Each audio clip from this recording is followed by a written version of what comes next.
Cool, welcome. So I had a lot of fun with my Northwest Scalin Designs scattergun this weekend, but the mods that I did to reduce articulation or sort of limit articulation and keep the front down were a bit too aggressive. So I'm just going to change the internal springs that are in my shocks. I'm probably going to change some spring rates on the rear, and yeah, let's see what happens.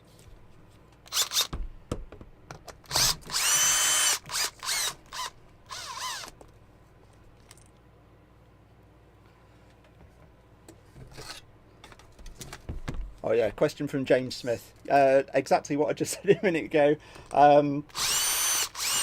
Sorting out some of the shocks and getting it ready for the Holmes Hobby motor upgrade, which is here. Unfortunately, the ESC is somewhere else.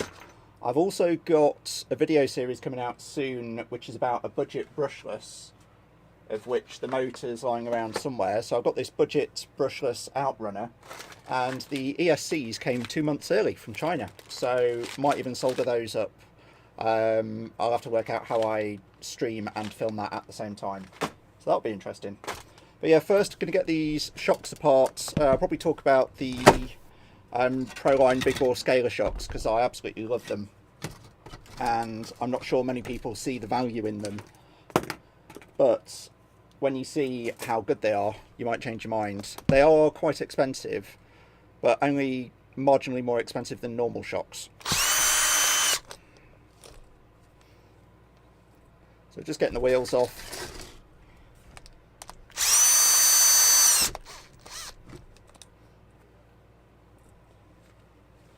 So while it didn't really affect my performance too much, it does turn out that if you put your truck together late at night and you're half asleep, you probably will get things wrong. So I definitely got some stuff wrong. I got the wrong amount of spacers on each side, so actually my shock towers are offset in a weird way. I've also done a pen spring mod to the front and rear, which is a bit too aggressive. I could climb straight up stuff really well, could do a lot of side hilling, but there were certain challenges where I should have been able to wrap the truck round, and the lack of articulation really got me.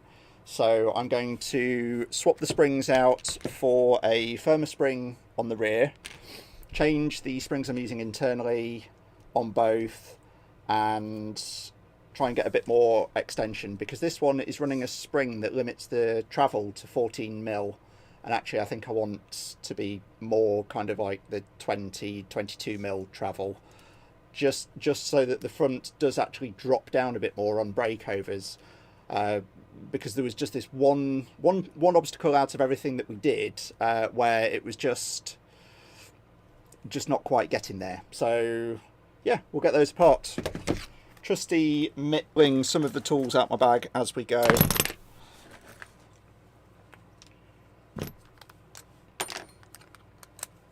Cool.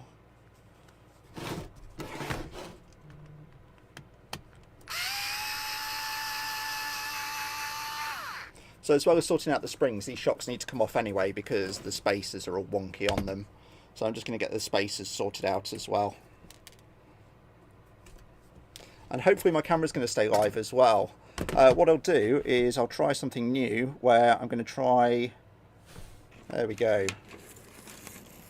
try and give you a nice close view as well as a view from somewhere else. So hopefully that will get picked up on the stream. Let me know if it doesn't. I think you're lagged behind by about 30 seconds, so we'll find out. I'm also going to change where these shocks are placed, because I want to start running my battery over the front. I was running the battery really low on these sliders, which is great. It gets the weight really, really low. But I have the opportunity with the new ESC to run the battery and the ESC over the front to get that weight super far forwards.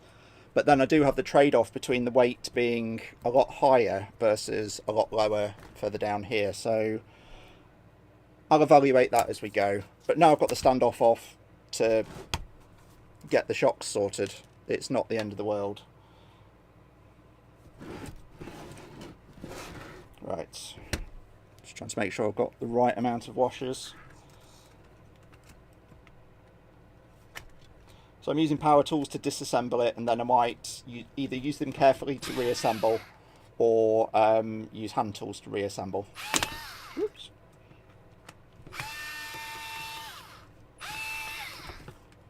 Right.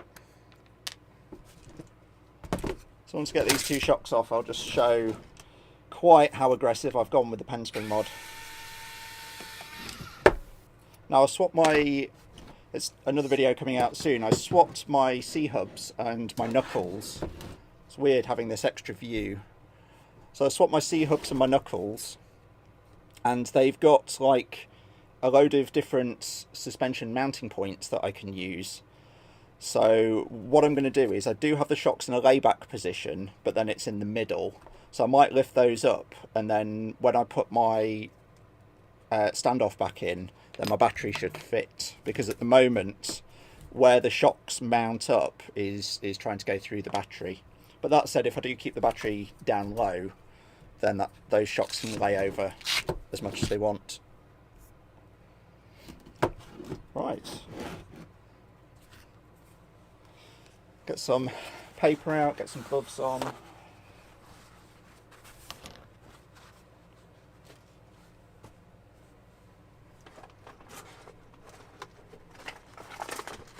Right, this is my box of springs from the pen spring mod video, and I am actually running, in the front, I'm running these monster springs, which are these, which when they compress down actually are, oops, that's gone forever.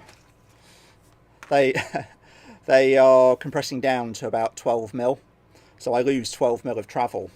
Now they're quite stiff, and the reason why I used them was they are quite stiff because I wanted this shock to not extend too far.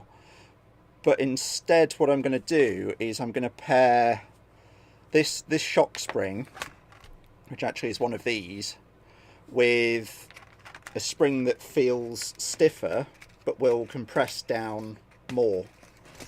So I'm just having a look. I've got some 7.5 by 12.5 mil springs. I'm going to grab my calipers because I want some articulation. Sorry, I want some travel limit, but I don't want a lot. So I'm going to take my calipers, and when I squash this spring, that's 3 mil.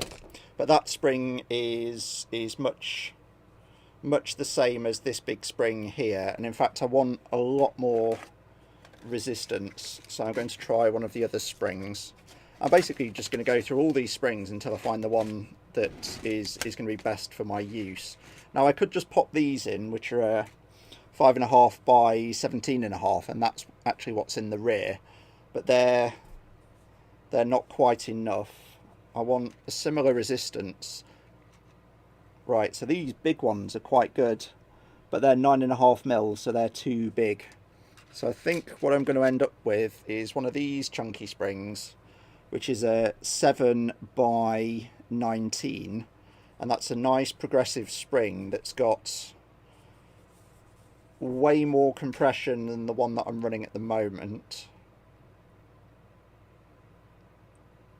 Yeah, so I think it might be that one. That's looking like the right one. So 7.5 by 19. I'm just going to make sure it measures up correct. Yeah, so yeah, they're saying that's a 19 mil spring, but it doesn't feel like it. Its compressed size as well is important because I want to keep around about 20 mil of travel. So the compressed size is 3.5. So that's going to work quite well. Let's see if I can...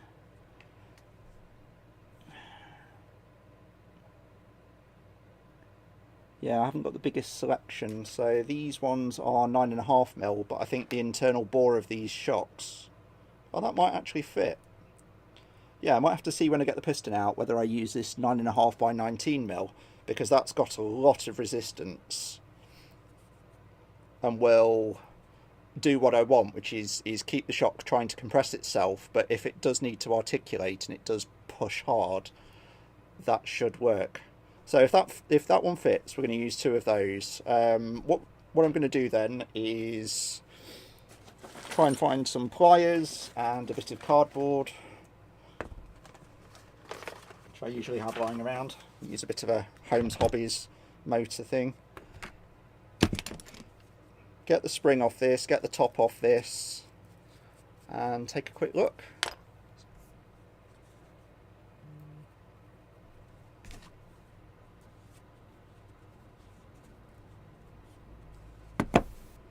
Okay, so get that spring retainer off. It's nice and easy. So this has got, you know, really strong spring in there. It's also got lots of shock oil in it, so that's going to cause me problems. It should be fine.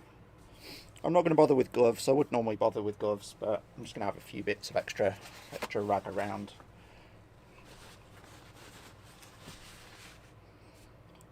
Right.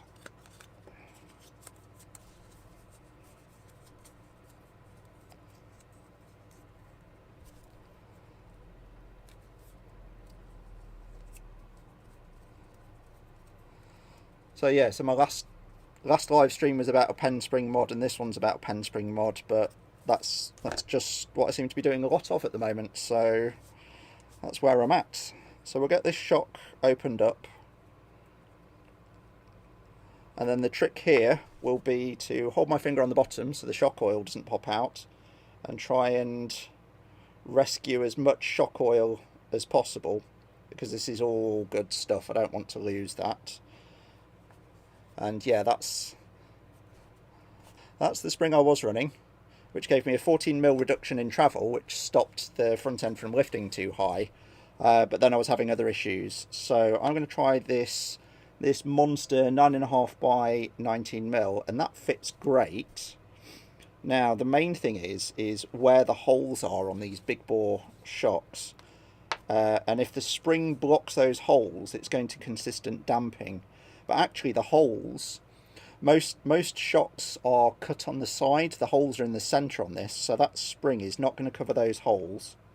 And for reference, I wish I had a Traxxas spring, but the body of this shock, the width of the body is the same width as a normal sort of axial or Traxxas spring, like the outer of the spring. So you've got, as you increase that diameter, it increases the volume of fluid quite massively. So you end up with the same amount of travel, but you have a bigger bore shock, so you have a lot more fluid in there. And because of that, because you have a lot more fluid and you still only have 2 tiny holes, you can run a lot lighter fluid and get a really smooth action. But also it's damped more. They're very strange to explain, but I absolutely love them. Right, so that spring's great because it's not actually providing any back pressure until we're about halfway into the travel. So what I'm going to start getting now is a nice back pressure and a tiny bit of travel limitation, but it's not going to try and pull them all the way down. And that is perfect. So we'll get that rod end back on before we try and bleed anything. And these shocks, out of all the shocks I've got, these bleed the easiest, which I'm very glad to say is what I'm going to need, because I've got to do all 4 of them.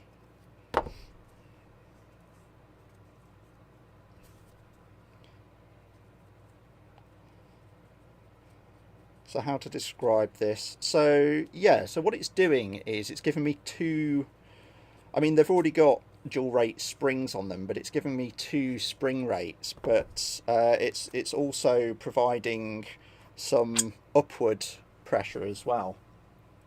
But the spring rate it's giving me is it's giving me like a progressive spring rate. As the shock tries to push down, the spring that's resisting is reducing the damping force of this spring. So it should sit quite low. We'll see.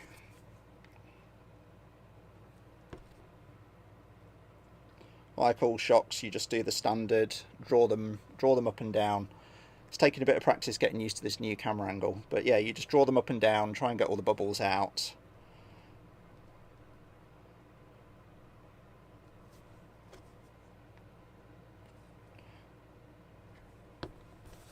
Just going to see if there's any questions. No questions on the live stream. We'll see. Cool. So, yeah, most of the bubbles are nearly at the top now. Just going to keep agitating them until they get there. Yeah, that spring's pretty awesome. Okay, so the great thing about these Proline shocks, they've got a bladder in the top, so they're not an emulsion shock. But once you've got most of the bubbles to the top, there's 2 holes in the top cap that sit below the bladder. So that bubbly fluid that sat at the top is getting pushed out. So now I push my shock all the way down to the bottom, just tighten it up, and as I tighten it up, because there's those 2 sort of vent holes, they just, as long as you don't tighten it up too quickly, they just spurt out any excess fluid, obviously all over your hands if you haven't been sensible. And now I've got a bled shock with a positive pressure, which is great.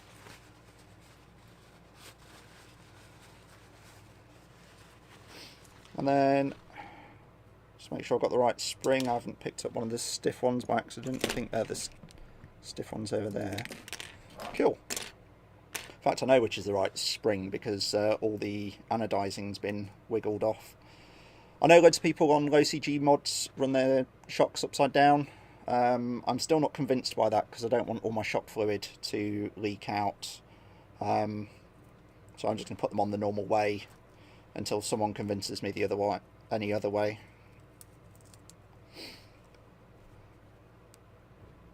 Cool. And then just get this little screw back in.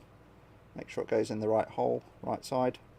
One side it just slides in really easy, the other's got the thread on it, so it's just working out which one's the right one. There we go. Right, and I've just gained 10 mil of travel, so that's going to be interesting. Who knows, I might not be able to climb up vertical stuff quite so easily, but I don't know. Straight vertical climbing is a nice party trick, and my Gmaid was doing some amazing climbs this weekend.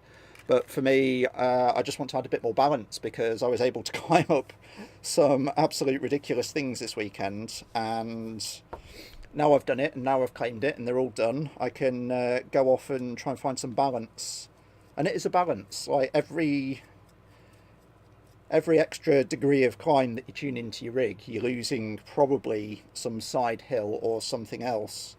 So you can show off how amazingly well you can climb up, but then there's a compromise elsewhere. Unless you decide to do a motor over axle, 2.2 monster rig. Right.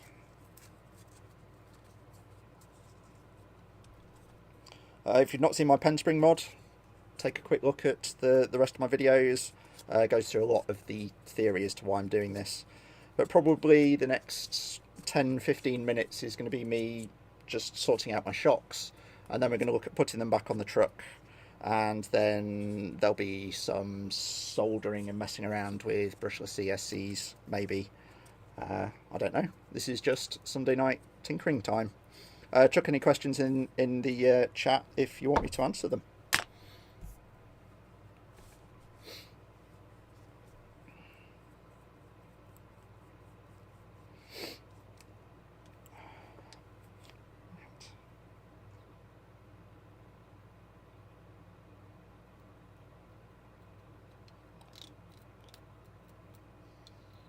I think on the, I can't remember whether it's Thursday or Friday night stream, I installed a load of aluminium suspension links, and that did not go well at all. I broke 5 links in probably the first 50 meters of the trail, so I will be advising against that in the future. If you are going to use aluminium links, then you'll probably want to do the mod that I'm about to do on them later on, where I drill them all apart.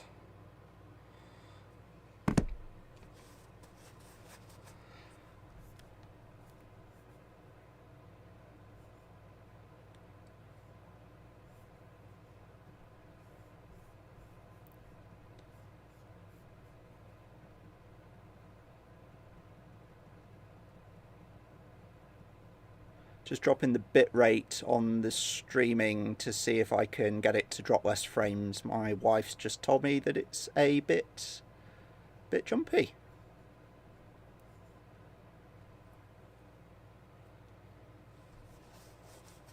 So we'll see if that sorts it out.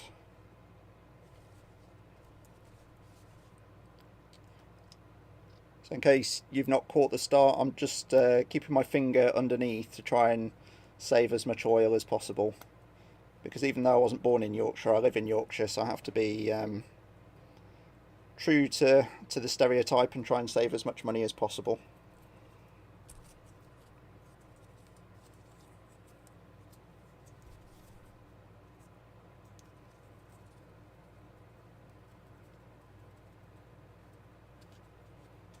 Just checking the streaming as well. Streaming from my garage seems to have slight issues. Looks like the dropped frames is going down, but don't know how else to fix it, so we'll just have to see. We'll have to see if it improves. Maybe it's our internet connection. The kids have been streaming, God knows what they're watching all day long. Well, not all day now, I've been chasing them around in the garden having fun with them, but they have thrashed our connection a little bit.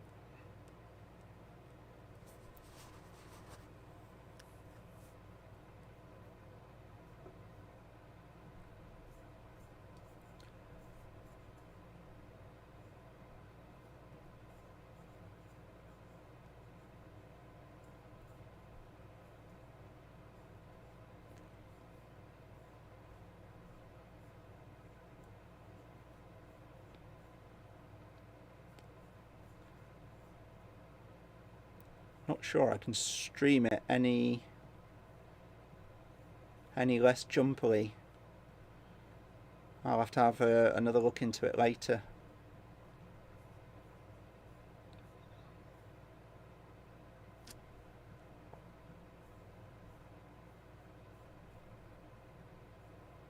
Yeah, I'm getting a lot of dropped frames. I don't know where that's coming from because I don't know enough about streaming. I will sort that out for the next stream.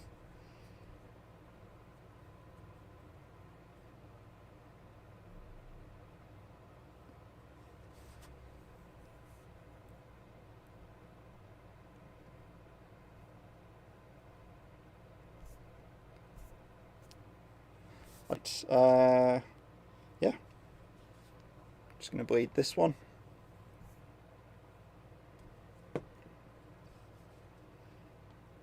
So same as before, apply some pressure, put the cap on, wind it up slowly.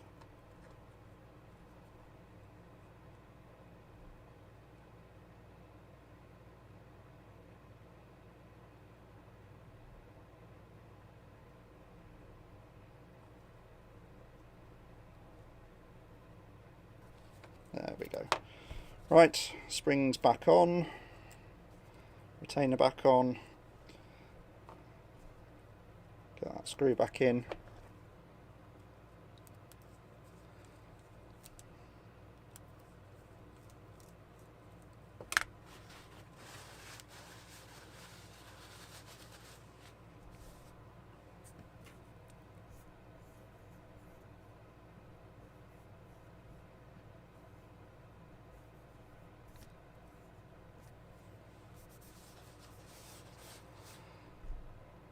Yeah, I can't get it to not drop frames. I'll double